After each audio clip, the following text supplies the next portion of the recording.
Good afternoon, and thank you, and wow, I am so privileged and so honored to be sharing this afternoon with all of you and these incredibly amazing women that are being honored today. I'd like to extend my congratulations to each one of you, Octavia, Michelle, Kelly, Patty, and all 50 women that have been included in the Impact Report.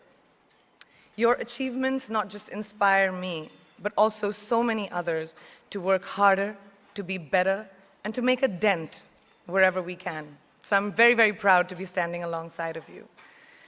So in life, there are moments when you stop and ask yourself, how did I get here? Like, why am I standing here? Well, this is definitely one of those moments for me. And I find myself going back to the beginning, back to my roots.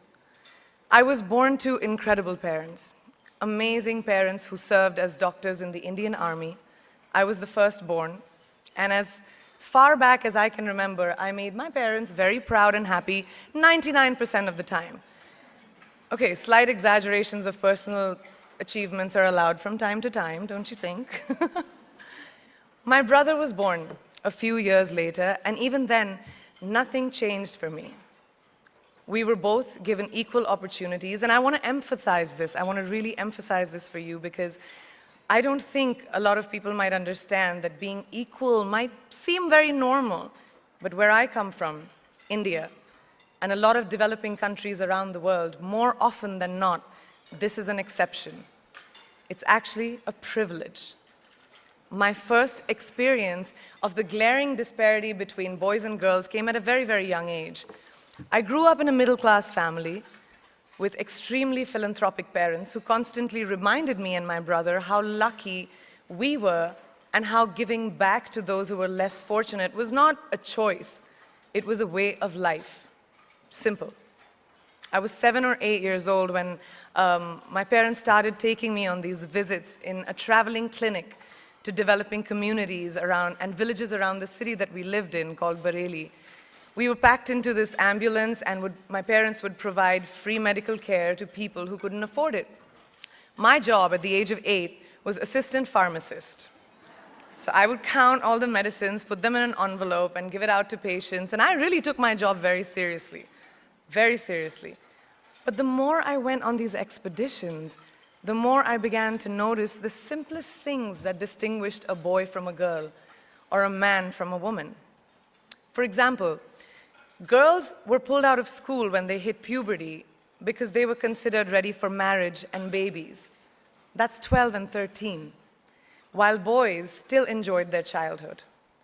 Or basic human rights, such as healthcare, were denied just because they were women.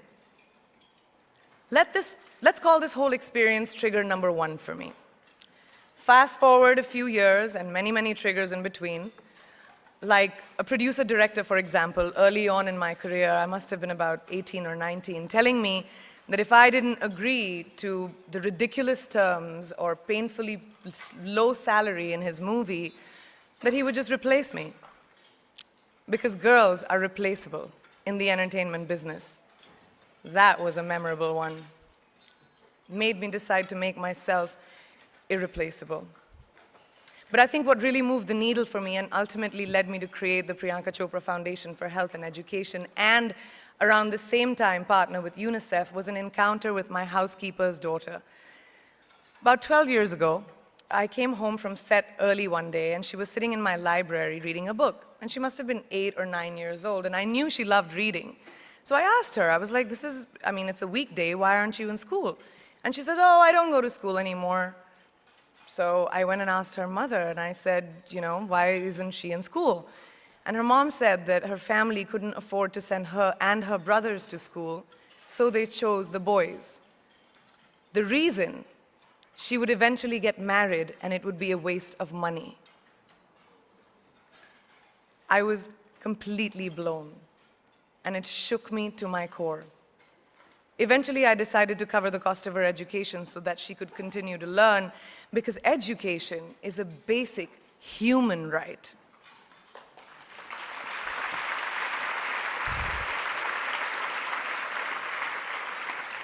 And a huge necessity, especially today. From that point on, I was determined to make a difference in as many children's lives as I could, in whatever big or small way that I could contribute.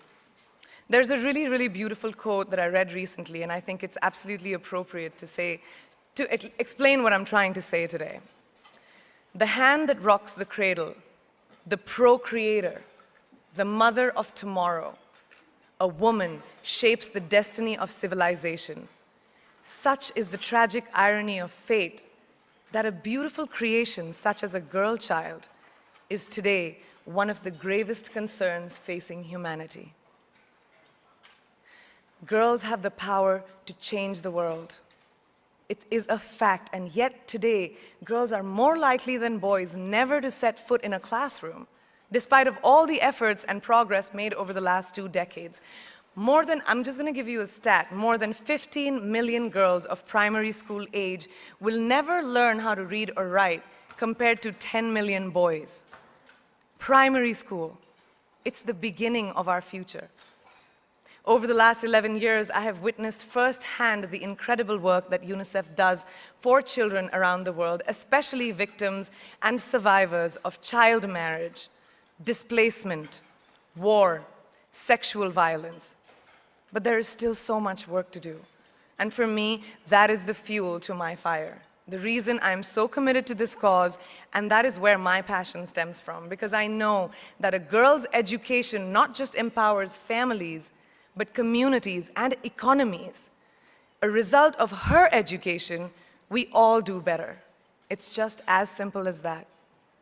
As entertainers and influencers sitting in this room, I feel that it's our social responsibility to be a voice for the voiceless, which is why I applaud each and every woman in this room for being such a badass.